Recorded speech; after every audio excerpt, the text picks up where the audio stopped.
what is it about the show that people love? Now, I think Uncharted this year is going to bounce back and give people hope. We've had a tough 12 months everywhere, everybody.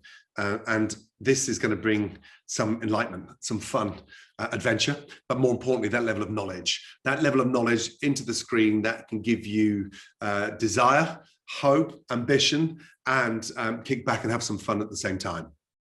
Well, you're a successful chef and you travel around with this show. Do you still find yourself learning when you go to each of these different, locations to shoot and talk with other chefs, who are in that the same profession, cooking, different meals that you normally wouldn't cook?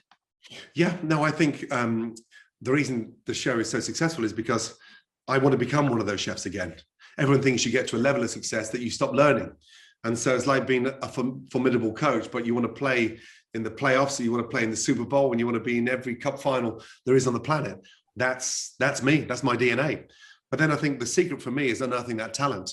And a lot of the chefs that we meet, male and female, none of them, we never heard of them globally. And so to put them on that platform and then for them to be in a position to not just kick my ass, but I want to be schooled by them, sent on this journey, and I pay them homage and show them what I've learned. And fingers crossed, we get off to a rocky start and it ends very strong. Well, you do things for this show. On the Texas episode, you were hunting rattlesnakes, you fell off a horse. What's been some of the scariest things you've done, and what does that say? What does your family think about all that?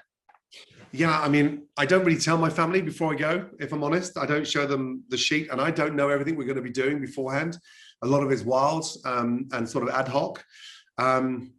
Across the Smoky Mountains and sort of rappelling down that waterfall and going in amongst those rapids in search downriver, parts of the river you can never get to by road because it's so remote, for these incredible crawfish, American crayfish, that have been invading those waters, indigenous to that particular area. Portugal, scaling that cliff to dive down and find those pepper bears, those sea barnacles. I know there are fatalities, sourcing these ingredients. So yeah, I honestly, I don't go back and say to my wife, this is what we're doing. I like to drop in little nuggets after I've done it, providing I come back safe. But there's something quite adventurous about food, and I'm fed up with it just arriving.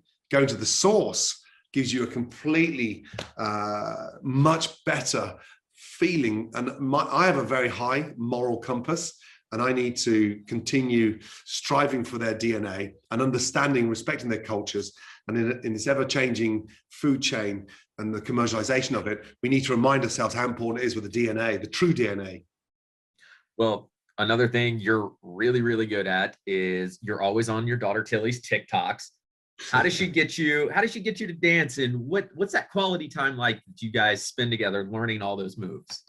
Yeah, this pandemic, we've turned around into something positive because everyone's fed up and desperate to get back to some form of normality. What this has done for me is brought a lot more quality family time together. And I let go of my inhibitions on TikTok, and she teaching me how to dance. And she said, Dad, you've got moves like Jagger, feet like canoes, and I'm gonna teach you. So it's quite nice being schooled by your daughter. And all of a sudden you think, man, I can dance, man. I've got it. The knee, I've got it. And so I never thought I'd be dancing in my 50s. And yeah, more chefs should dance. Well, talk about the hilarious prank she played on you with the water bottle and the egg. How did you fall for that? Yeah, she's ballsy. When you meet her, she's very manipulative and very clever, articulate. She's off to university. So this year's been a gap year. It's been a tough year for her and the results, exams. And so she said, Dad, I got a trick. You love eggs. I said, I know I love eggs. She said, I've got this in the plastic bottle. Look. So egg, I'm watching the hand and bang, totally mesmerized. Look in there, look in the bottle, bang, she squeezes it. I'm like, no. And then she smashes the egg. I didn't quite realize she'd done the whole thing. And then this egg everywhere. And I turned around and she disappeared quick. She's back now, by the way. Trust me. Well, before I let you go, what's in store? It's a big milestone summer for you. It's the 20th season of Hell's Kitchen as well as MasterChef. So what do we have in store for those two shows coming up? Hell's Kitchen season 20 is an absolute dream because we've gone young guns. We've gone for the young, talented, raw individuals that haven't got $100,000 to pay for culinary school. So we put them into this incredible boot camp, and we put Hell's Kitchen in their world, that social media world. And so we tapped into all those little sort of caveats of what makes them tick. And we unearthed some incredible talent. One of the most heartfelt, pleasing, and one of the most important seasons yet of Hell's Kitchen. MasterChef for me was about bringing these legends and inspiring and getting them to commit to giving back to the nation.